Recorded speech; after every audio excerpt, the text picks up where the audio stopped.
నా పేరు కీర్తి, మా అన్న పేరు శ్రీనివాసులు.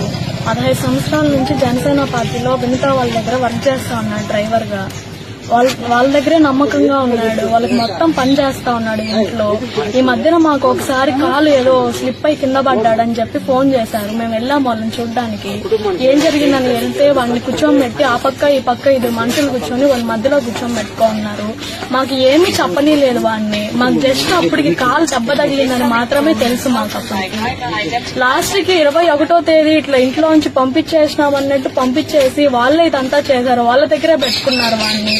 లాస్ట్ కి చంపేశారు, వాళ్ళే చంపేశారు వినితా వాళ్ళే. మేము వెళ్ళినప్పుడు 5 మంది అయితే ఉన్నారు, ఇప్పుడు 5 మందే బయటపడ్డారు వాడిని చంపడంలో. దీన్నైతే ఇంతటితో వదలము. మేము జనసేన పార్టీ తరఫున మేము దాన్నే నమ్ముకున్నాం. ఆ పార్టీ తరఫున మాకు న్యాయంగా జరగకుంటే మేము వేరే పార్టీ ద్వారా అయినా దీన్ని పోరాడతాం. ఇంతటితో అయితే మేము వదలం దీన్ని. మాకు ఏదో ఒక న్యాయం జరగాలి. వాళ్ళు పోలీస్ స్టేషన్ లో వేసి కొద్ది రోజుల తర్వాత వదిలేస్తే మాత్రం నెక్స్ట్ ఇంకొకరికి చేసే అవకాశం ఉంది. ఇది ఇంకొకరికి జరగకుండా చూడాలి. ఇది వాళ్ళనైతే ప్రాణాలతో వదలం మేము. వాళ్ళని కూడా ఏదో ఒకటి చేయాలి. ఇదైతే పవన్ కళ్యాణ్ గారి వరకు వెళ్ళాలి. ఇది ఆయన ఏదో ఒకటి చేయాలి. దీనికి మాకైతే న్యాయం జరగాలి దీని ద్వారా. నెక్స్ట్ వాళ్ళు బయట వచ్చినా గానీ మాకైనా గానీ ఏదో ఒకటి చేస్తారు. మేము కూలీ నాలి చేసుకుని బతికే వాళ్ళం. చెప్తున్నారంట సార్, మీ అమ్మని మీ అక్కని అందరినీ చంపేస్తారు, మీ చెల్లిని కూడా అని చెప్పినారు సార్ వదిలేటప్పుడు.